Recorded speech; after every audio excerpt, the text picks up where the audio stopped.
తాకట్లో ఉన్న మీ బంగారాన్ని విడిపించి ఆ రోజు ఆన్లైన్ రేటుకి కొంటాం. Sharma gold company. మాట వినాలి, మాట చెప్తే వినాలి.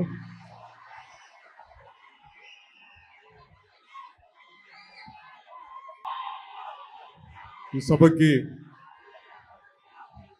హరిహర వీరమల్లు ప్రీ రిలీజ్ ఈవెంట్కి విచ్చేసిన పెద్దలు ప్రతి అందరికీ మా తోటి కూటమి ఎన్డీఏ కూటమి నాయకులందరికీ ముందుగా నా హృదయపూర్వక నమస్కారం. గౌరవ mayor, first citizen of Visakhapatnam Shri Peela Srinivasarao గారికి మనస్ఫూర్తిగా నా హృదయపూర్వక నమస్కారాలు. అలాగే వంశీకృష్ణ యాదవ్ గారికి,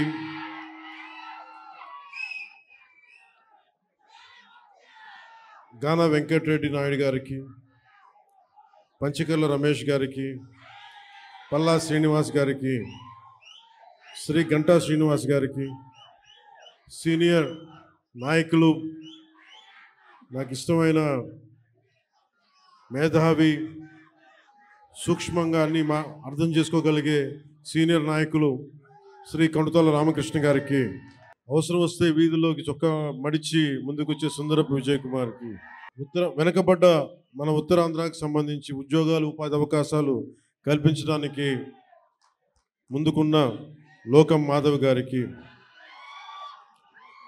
గౌరవ శాసనసభ్యులు మాడుగుల శ్రీ బండారు సత్యనారాయణమూర్తి గారికి, మాకు ఇష్టమైన శ్రీ తమ్మిరెడ్డి శివశంకర్ గారికి, కోన తాతారావు గారికి, శ్రీ దల్లి గోవిందరాజు గారికి, ప్రతి ఒక్కరికి,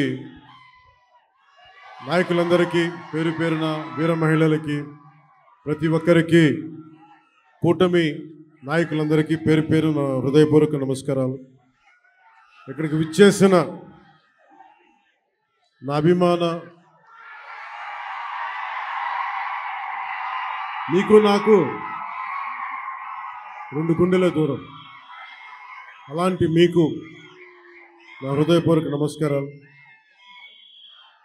ఒక 1000 మంది వస్తే 10 మంది కూటమి చేరితే ఎలాంటి పరిస్థితులు ఉంటాయో అనే పరిస్థితుల్లో ఎంతో శ్రమ తీసుకొని పోలీస్ అధికారులందరూ కూడా సహకరించినందుకు వారికి నా హృదయపూర్వక నమస్కారాలు చెప్పబోయే ముందు, మనకి ఈ వేదికనిచ్చిన vice chancellor Andhra university professor G P Rajasekhar గారికి నా హృదయపూర్వక ధన్యవాదాలు. అలాగే commissioner of police Visakhapatnam Shri Shanka Bakshi గారికి, Shri Harendra Prasad collector district magistrate Visakhapatnam, Shrimati Ajitha Vejandla DCP 1 DCP గారికి, మీడియా మిత్రులకి, పోలీస్ డిపార్ట్మెంట్లో ఉన్న ప్రతి ఒక్క మా కానిస్టేబుల్ సోదరులకి, మా ఎస్ఐఎల్కి, మా సిఏ ఆఫీసర్స్కి, డిఎస్పీలకి, ప్రతి ఒక్కరికి నా హృదయపూర్వక నమస్కారం. నాకు వైజాగ్, విశాఖపట్నం నాకు చాలా గుండెల్లో ఉన్నది. అంటే చాలామంది అనుకుంటూ ఉంటారు, ఈ పవన్ కళ్యాణ్ అనేవాడు ఏ ఊరు వెళ్ళినా ఆ ఊర్లో ఉంటాడని చెప్తాడేంటి అనుకుంటా ఉంటాడు.